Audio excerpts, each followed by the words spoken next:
They say old habits die hard. For me, it was the sound of engines at sunrise, back when I flew commercial jets and people still called me Captain Marcus. These days, the only engines I hear are leaf blowers and the soft rumble of the ocean beyond the dunes. Not that I'm complaining, not exactly. My name's Marcus Wells. I'm 76. I live in a rust-colored shipping container at the edge of my old backyard in Cape Elizabeth, Maine.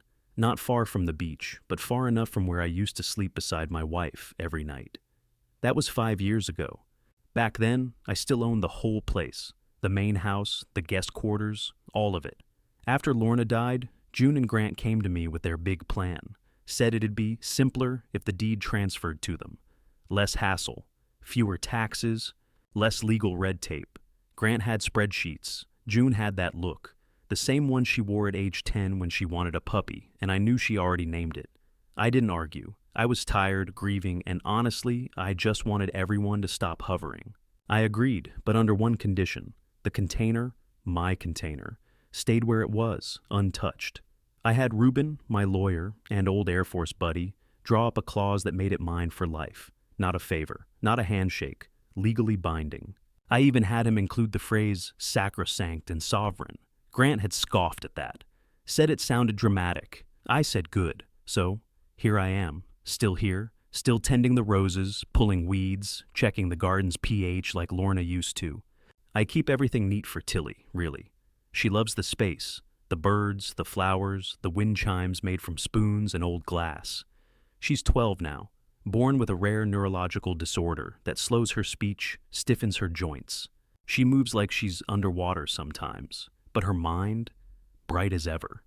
She visits every morning when the air is still cool. I always have something waiting, a wildflower, a story, a piece of chocolate I tell her not to tell her parents about. She never does. June stays in the house most of the time, glued to her laptop, speaking in clipped bursts about client deliverables and Q4 projections. I barely recognize the little girl who once begged me to push her on the swings until her arms hurt. Sometimes she watches Tilly and me through the kitchen window. Sometimes she just lowers the blinds. Grant's a different story. He calls me sir, always with a smile too tight to mean it. He thanks me for the landscaping help, as if I'm the hired gardener. His suits are always just a bit too slim for his gut, and he wears loafers like armor. He doesn't like that Tilly prefers being with me. You can see it in the way his face tightens every time she runs. Hobbles, to me, first. Once, I overheard him say to June, "She needs to learn boundaries. Your father's not a live-in nurse." June didn't answer. Sometimes I think she wants to, but something holds her back. Fear maybe, or guilt, or just exhaustion. Whatever it is, I don't press. I just keep pruning, keep showing up, keep making room for the one person who still sees me as more than a fixture at the edge of her parents' property. Tilly's the only thing keeping this place from going completely cold. And for now, that's enough. Every morning started the same way. I was up by 6, even though there wasn't anywhere I had to be. Habit, I guess. Old pilot's rhythm.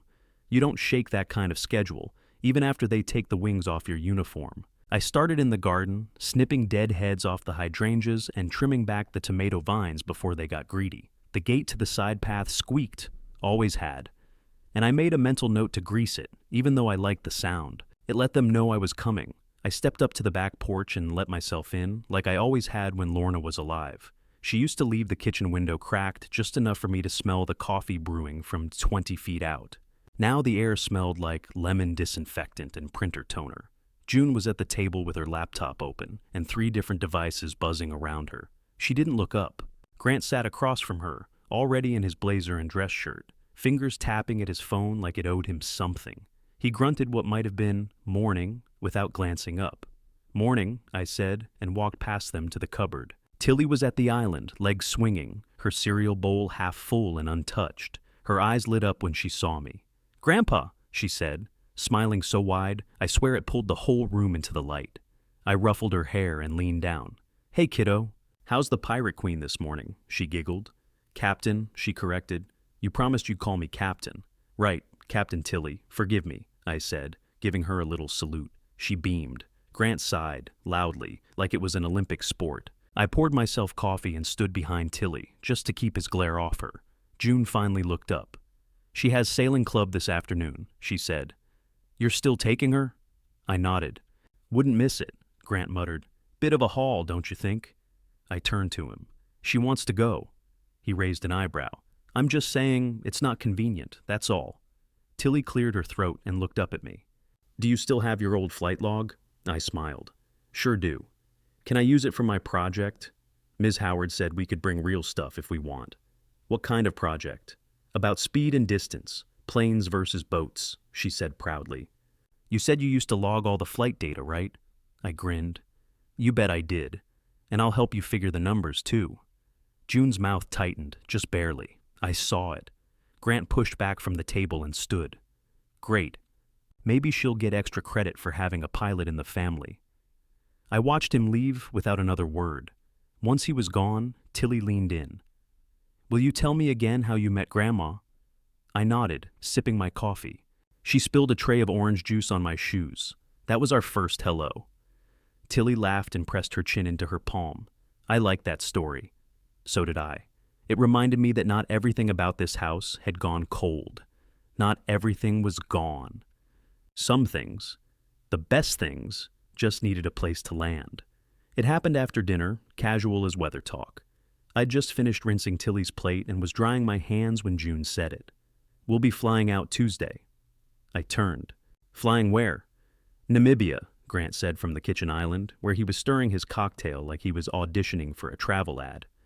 2-week corporate recognition safari, fully covered. June nodded, folding her napkin too neatly. It's a partnership thing. Grant's firm is sending their top performers and spouses. It's a great opportunity for visibility. I leaned against the counter. And Tilly? June didn't meet my eye. We figured she'd be happiest staying home. With you. Tilly looked up from the living room, where she was drawing in her lap. Wait, I'm not going? Grant let out a soft snort. Honey, it's mostly business stuff. But you just said safari, she replied. Isn't that like animals? I watched June falter. She reached for her water glass. The itinerary is adult-oriented. Long drives, late dinners, not exactly child-friendly. I crossed my arms. You arranged this without even asking me? June looked up, sharp. Of course we trust you, Dad. You've always been there for her. We thought it would be easiest. Easiest, I said. You're leaving your daughter for 2 weeks without a plan beyond Grandpa will handle it? Grant took a slow sip of his drink. We're not dumping her on you, Marcus. Don't make this dramatic. I looked over at Tilly, who was trying to keep her expression steady, but fiddled too hard with her pencil. What about school, appointments, her therapies? We've already emailed her teachers, June said. She'll miss some speech work, but it's fine. And there's grocery money. She slid a white envelope across the table. I didn't touch it. I glanced down.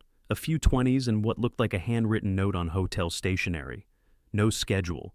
No contact info. No emergency plan. Tilly asked, when are you coming back? 2 weeks, Grant said. Give or take. Give or take, I repeated. We're staying flexible, June said quickly. They're offering a hot air balloon add-on. Tilly looked at the brochure Grant had tossed onto the counter. I saw her squint, then slide it closer. Her finger landed near a sentence near the bottom. Family packages available upon request, she read aloud. Silence. No one corrected her. No one acknowledged the line. She didn't say anything more, just folded the paper and placed it neatly back on the counter. I clenched my jaw. You couldn't even bother to lie well. June stood. Dad, please, you're overreacting. We wouldn't do this if we didn't believe Tilly would be fine. She loves being with you. And what happens if she's not fine? If something happens and I can't reach you? You can reach us, she said, her tone snapping cold. The time difference is minimal. Grant shrugged. You're acting like we're disappearing into the jungle. We're going to a lodge. With Wi-Fi, I took a long breath. Tilly had turned her face away. Grant clapped his hands once. Anyway, we fly out Tuesday, early. Can you make sure she gets to school that day? I didn't answer. I looked at Tilly instead, who was staring at the wall. And that's when I understood something I'd been trying not to believe. They weren't just going on a trip. They were leaving her behind. Again. It started on a Thursday. Tilly didn't come down for breakfast. I found her curled up on the small couch in the container, her face pale and flushed all at once, like someone had drained the color from her and replaced it with fever. Her breathing was shallow, her speech slurred when she whispered, My throat hurts. I press my hand to her forehead. Hot. Too hot. I tried June's number, straight to voicemail, then Grant. Voicemail again. I texted both of them. Tilly's sick. Really sick. Call me. Nothing. Just that little mocking delivered check mark sitting smug under each message. I didn't wait. I wrapped Tilly in a fleece blanket and carried her to the truck. She barely stirred, just laid against my chest like a limp bird. Urgent care was 30 minutes away, and every red light felt like a trap. The nurse at the clinic moved fast. Swabs, temperature, questions. By the time the doctor came in, I was sweating through my flannel shirt. Bacterial tonsillitis, she said. Fever's pushing 103. We'll start fluids now. You'll need antibiotics. I nodded, relieved we had an answer. Then the receptionist handed me the bill. I pulled out June's envelope, the same one she'd left on the kitchen table the day before they left. I opened it again, this time properly. $80 in cash, a folded grocery list, and a printed note. Tilly likes the almond yogurt, no dairy. The clinic didn't take the card I had from their joint medical account. Declined. I handed over my debit card. It cleared, just barely. When we got home, I laid Tilly on the futon and sat beside her with a glass of water and a bottle of cherry pink amoxicillin. She coughed and tried to sit up, but I had to hold the cup to her lips. That night, I dragged a pillow down and slept on the floor next to her, waking every hour to check her temperature and stroke her hair when she whimpered. Her skin was hot and slick with sweat, but she didn't cry. Not once, just whispered, "It hurts," and let me wipe her face. By morning, I had a new ritual: meds at 8, toast with honey at 9, soup by noon. I boiled water for steam, used up 3 rolls of paper towels, and kept my phone within reach, though it never rang. By day 3, she could sit up on her own again. Her voice was still hoarse, but she managed a quiet, "Thanks, Grandpa," as I adjusted her blanket. I smiled and brushed the hair from her eyes. "Anytime, Captain." But later that night, I stared at the envelope again. $80. That's what they left for 2 weeks of meals, medication, and everything else. It wasn't about the money. It was the assumption that I'd just handle it, no matter what. I looked down at Tilly, curled up beneath a faded quilt Lorna had sewn years ago. She trusted me to keep her safe, and I would. But deep in my gut, I felt something shift. This wasn't just about caregiving anymore. It was about survival, hers and mine. By the end of the second week, I was running on black coffee, crackers, and 3 hours of sleep a night. Tilly was getting better, thank God. But the fear hadn't left me. It clung to the back of my throat like smoke. I kept thinking, what if I hadn't been here? What if she'd passed out from that fever alone in the house with no one to notice? That thought wouldn't let go. And once it settled in, everything else came into sharper focus. The $80, the silence from June, the smug carelessness in Grant's voice when he told me they were staying flexible. Enough. I pulled out the old manila folder Ruben had given me 5 years ago, the one with the original contract and the transfer paperwork. I hadn't looked at it since the day I signed over the house. I read every word now. And then I called him. He picked up after one ring. "Marcus? You still have that clause?" I asked. He didn't need me to explain. Line 16, subparagraph 3. In the event of neglect, moral failure, or failure to uphold the spirit of shared residence. That what you're talking about? That's exactly what I'm talking about. There was a pause on the other end. "You sure about this?"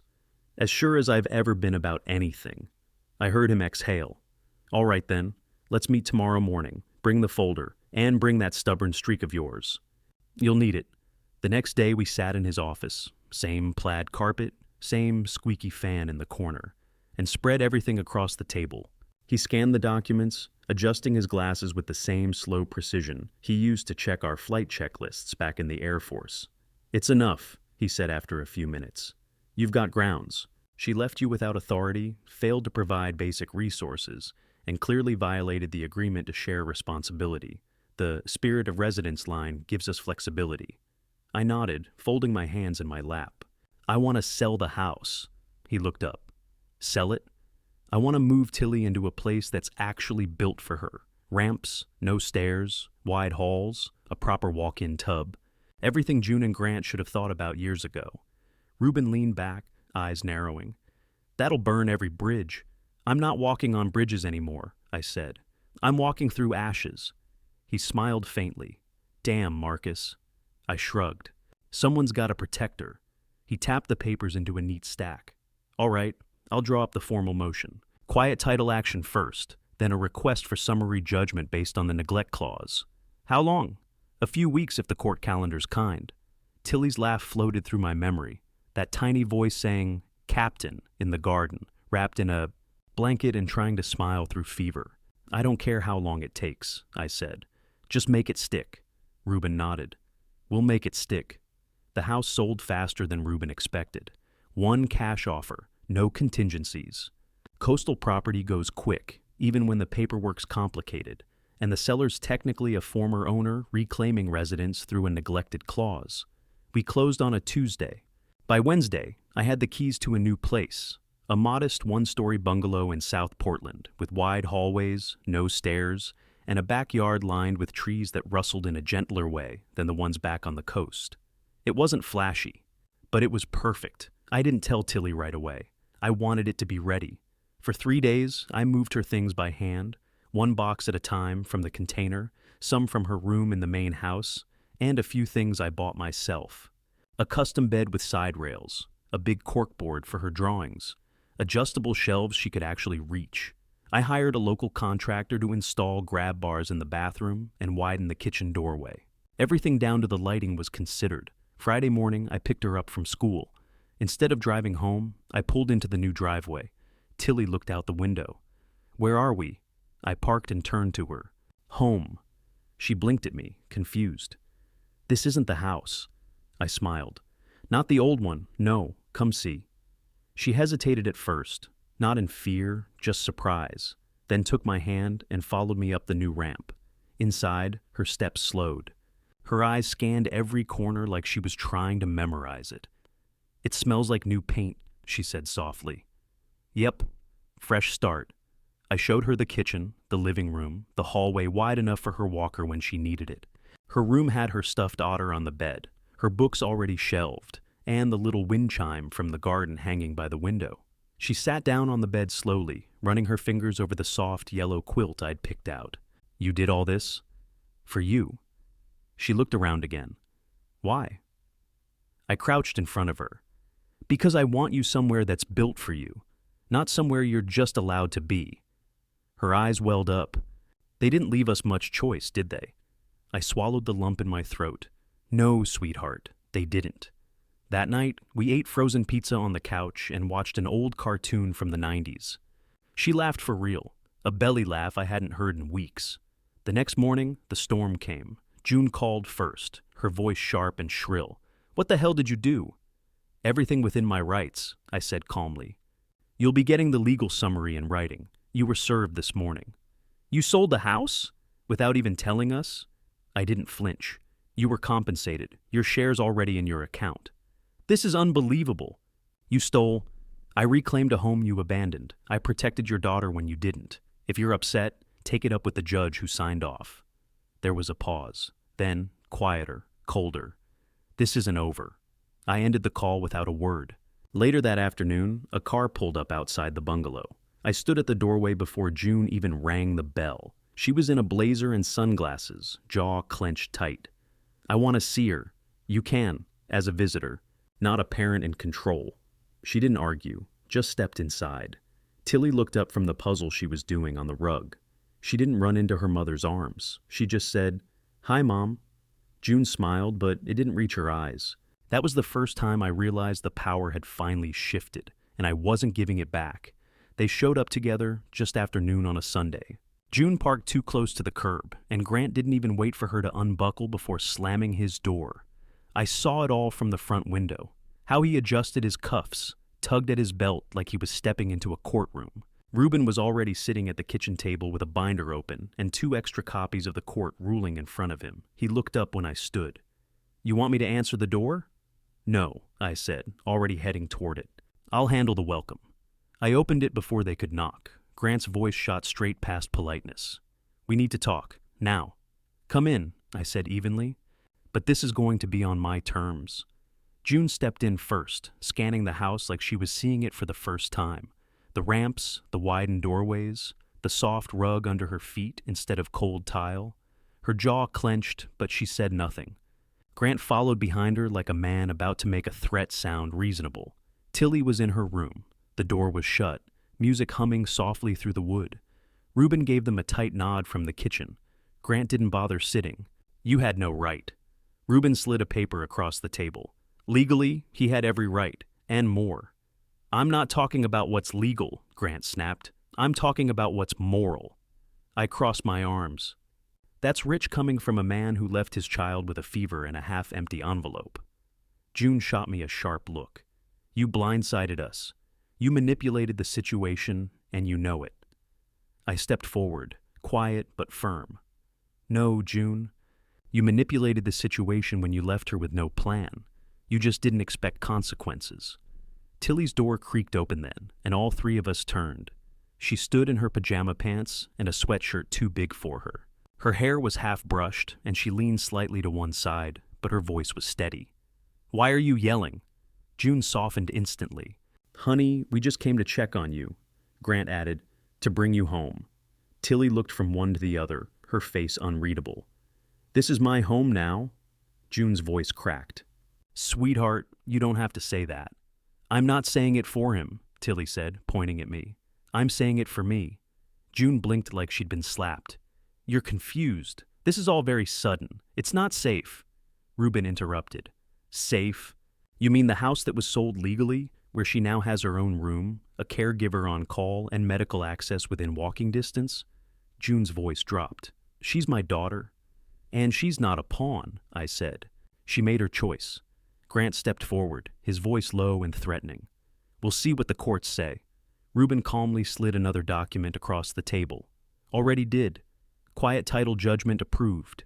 Custodial review pending, but given the documented neglect, your absence, and our audio records, we're not worried. Grant snatched the paper, skimmed it, and let out a bitter laugh. You think you've won? This is going to ruin you, Marcus. You'll be the old man who tore his family apart. I looked him in the eye. I've been living in the ashes for years. I'm just finally building something out of them. Tilly stepped beside me. I want to stay. That was it. June's shoulders sagged. She opened her mouth to argue, then closed it again. She looked smaller somehow, folded in on herself. Reuben cleared his throat. We'll draft a custody agreement. You can still visit, June, if you're willing to follow the rules. June gave one stiff nod. Grant turned on his heel and walked out without a word. This time, no one followed him. The house grew quieter as the months passed, but not in a lonely way. More like the kind of quiet that settles in after a storm. Everything calmer, sharper, lighter. Tilly was doing better, a lot better. She had a new physical therapist named Maria who came 3 times a week. Kind voice, patient hands. She talked to Tilly like she was already strong, not someone trying to become it. I hired a retired science teacher, Mrs. Keller, to work with her on reading and math. She brought fossils and stories and made Tilly's eyes light up in a way I hadn't seen since she was little. Tilly started sleeping through the night again. She gained 3 pounds. Her hands didn't shake as much when she held a fork. I watched it all from a distance sometimes, from the hallway or the porch swing, or just outside the cracked door while pretending to tidy up. It wasn't just healing, it was blooming. June still came around, not often. Once every 2 or 3 weeks, always scheduled, always brief. She'd bring a bag of Tilly's old clothes or a bottle of essential oils she insisted would stimulate focus, and sit stiffly on the edge of the couch like she wasn't sure whether to apologize or assert control. Tilly stopped asking when her mom would visit next. She just started checking the calendar for Maria and Mrs. Keller. Grant never came back. Not once. From what Reuben heard through his network, he'd transferred offices, maybe even changed firms entirely. No formal notice. Just gone. Slid out of our lives like oil down a slope. One evening, after Tilly was asleep, June lingered. We stood in the kitchen, the hum of the fridge filling the space between us. She cleared her throat. I was thinking about the trust. I looked up from drying the dishes. What about it? She crossed her arms, tone casual but eyes sharp. Technically, part of it came from the sale, the inheritance side. Mom's name was on the deed, which means... No, I said before she finished. She blinked. Excuse me? No, June, you don't get to claw back a penny. That money isn't yours. It's Tilly's. Her voice dropped. You're being emotional. No, I said again, setting the dish towel down. I'm being protective. She opened her mouth, but just then, a voice carried down the hallway. He's stubborn, but he won't fight us forever. We just have to wait it out. It was muffled, coming from the phone on the counter. June's purse sat beside it, screen glowing. On speaker, a man's voice followed. Grant. We'll get back in control. He's old. He'll fold eventually. I didn't say anything. I didn't have to. June's face went pale as she lunged for the phone and yanked it off the counter. How long? I asked quietly. Marcus, how long were you planning this? Since before the house sold? She swallowed hard. I didn't mean... Get out! Her eyes darted toward Tilly's closed door. Please don't... I said get out, and don't come back unless it's through Reuben. She froze. You'd really cut me out completely? You already did it to yourself. She stared at me for a long second, then grabbed her purse and walked out without another word. I didn't feel victorious. I felt tired. Later that night, Tilly asked if her mom had left already. I told her yes. She nodded, tucked under the covers, her hand reaching out for mine. She sounded different, she said softly, like she was pretending. I kissed her forehead. You're not the only one who noticed. She didn't ask for details. She just said, good. And I held her hand until she fell asleep. The letter came in a thick manila envelope, addressed from a downtown law office I didn't recognize. I already knew what it was. Reuben had warned me. June and Grant had filed for joint custody. They were using every legal term they could throw at it. Reunification, parental disenfranchisement, emotional manipulation by guardian. The works. They painted me like some rogue grandfather hoarding a vulnerable child out of revenge. They must have thought I'd be scared. They didn't know how long I'd been waiting for the storm. Reuben met me at the courthouse the morning of the hearing. Tilly wasn't required to attend, but she asked to come anyway. She sat between us in her school cardigan and new sneakers, quiet and alert. She held my hand without being asked. The judge listened carefully, read everything. The texts, the financial records, Reuben's compiled timeline. The audio clip where Grant said, he'll fold eventually. Even the dated entries from Tilly's school reporting inconsistent attendance and missed therapies, all logged while June and Grant were traveling for business. It didn't take long. Petition for custody is denied, the judge said flatly. Evidence of neglect and absence is conclusive. Visitation can be arranged under structured supervision, pending the child's comfort. Grant's jaw tightened. June closed her eyes like she already knew this would happen, and still hoped wishing would change it. We walked out of the building into late morning light. Tilly turned to me and smiled, the kind of smile that sticks. Can we get pancakes? Yes, sweetheart, I said. We've earned them. The seasons changed. We didn't hear from Grant again. June texted twice in the months that followed. Once on Tilly's birthday, a short message and a virtual gift card. And once after the court ruling to say she hoped we could all move forward. I didn't answer either. Tilly didn't ask about her mother anymore. Instead, she asked questions about clouds, tides, bugs, bird migrations. She filled 3 notebooks with sketches of animals and notes from Mrs. Keller's science lessons. When the regional essay contest came around, she submitted a piece titled, "The Strongest Species Isn't Always the Loudest." It was about ecosystems and people. She won first place. The certificate went up on the fridge. We celebrated with root beer floats and grilled cheese. One evening in late spring, I found her sitting in the backyard by herself, staring up at the dusky sky. Big day tomorrow, I said, easing onto the lawn chair beside her. She nodded. I remember. I remembered too. It had been a year to the day since Lorna passed, a year since the quiet mornings and lemon tea and soft humming through the kitchen window stopped. We had our own way of honoring it. Tilly stood and held out the paper lantern we'd made together, pale blue with white stars painted on the sides. I lit the small flame and held it steady while she cupped the base. We let go at the same time. It rose gently, catching the breeze, glowing like a slow-moving star as it drifted upward into the darkening sky. Tilly watched it silently for a long time. Then she said, "I don't miss them like I thought I would." I looked at her. She didn't mean it coldly, just honestly. Simply. I nodded. Me neither. The lantern climbed higher, disappearing into the deep blue. Not when we've made something better.